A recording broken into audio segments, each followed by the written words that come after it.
சரி, செந்தில் பாலாஜி எதுக்காக கோவை தெற்குக்கு அனுப்பப்பட்டார்?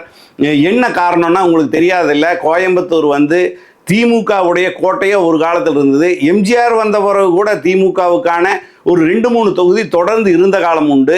அதுக்கப்புறம் 96ல் ஸ்வீப்பாக ஒரு 14க்கு 14, அப்போ கோவை மாவட்டம் வந்து 14 தொகுதிகளை உள்ளடக்கியா இருந்தது. அந்த 14க்கு 14 தொகுதி அடித்த காலமெல்லாம் உண்டு.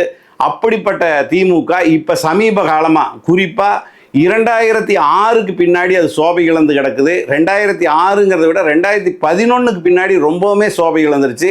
அதுலேயும் 2021 ரொம்பவுமே மோசமாக போய் 10க்கு 10 தொகுதி அதிமுக கூட்டணி அப்படிங்கிற நிலைமைக்கு போய் இந்த தடவை தொகுதியிலேயே ஆள் இல்லை, திமுகவுக்கான ஒரு பிரதிநிதியே மக்கள் பிரதிநிதி இல்லைங்கிற நிலையில் செந்தில் பாலாஜியை கொண்டு வந்து கரூர்லேருந்து இங்கே வந்து இன்சார்ஜ் அமைச்சராக போட்டாங்க.